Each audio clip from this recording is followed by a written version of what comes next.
How's it, guys? So today I'm going to talk to you all about using natural light and how you can use it in different lighting conditions and different environments. And these are situations you'll find yourself in when you're doing documentary filmmaking. So today I'm going to show you exactly how to do that.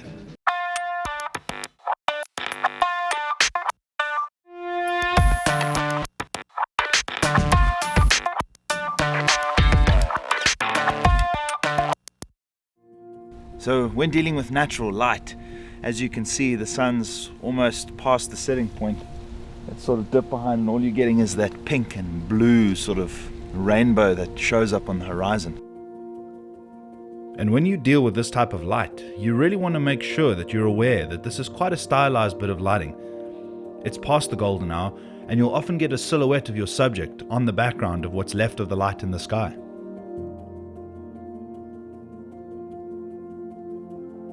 What you really need to do when it comes to natural light, before you even film anything, is to watch how light changes.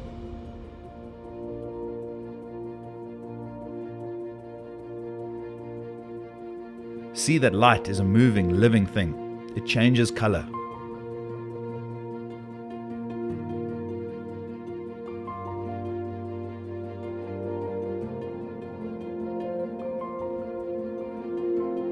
And it moves through clouds, changing the scene and the way it looks.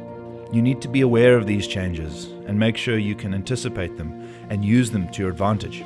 So another one of my favorite ways to film is using fire as a light source.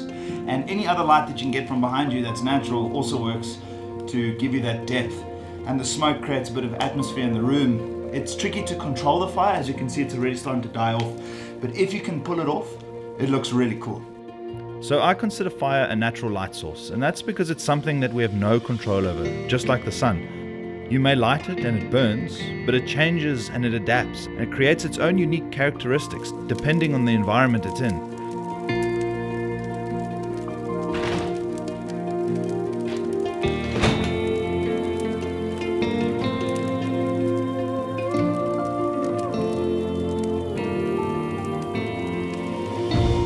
So when you're filming documentary work, don't try and control the light in the traditional sense. Work around the light, move your subject so that you backlight and sidelight. Use the shadows to create depth.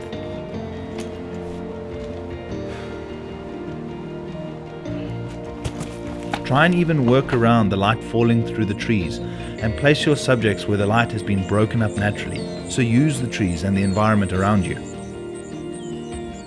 Using shadows will create depth in your shots, so use them. Don't be afraid of the dark.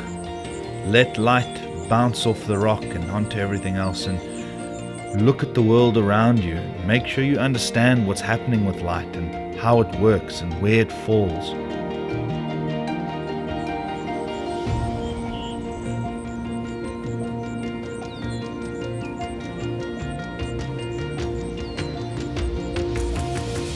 When you have a subject that you need to follow, try and move with them. This is when watching the light and knowing how it bounces off different surfaces and how it interacts with your environment is essential. It's a tough challenge, but you need to think of framing, lighting, and story simultaneously. You almost need to have your framing and lighting as a secondary thought to story, and this is why understanding light and knowing what it does is essential. It must not be something you're constantly thinking of. It's just something that you have become in tune with. Something that you know, something that is almost second nature.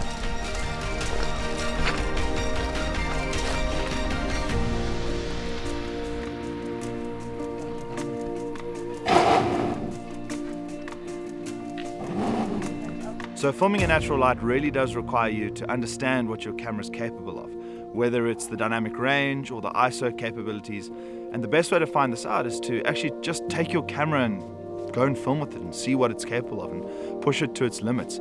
That's the best way to find out what you can actually achieve with the camera that you're using.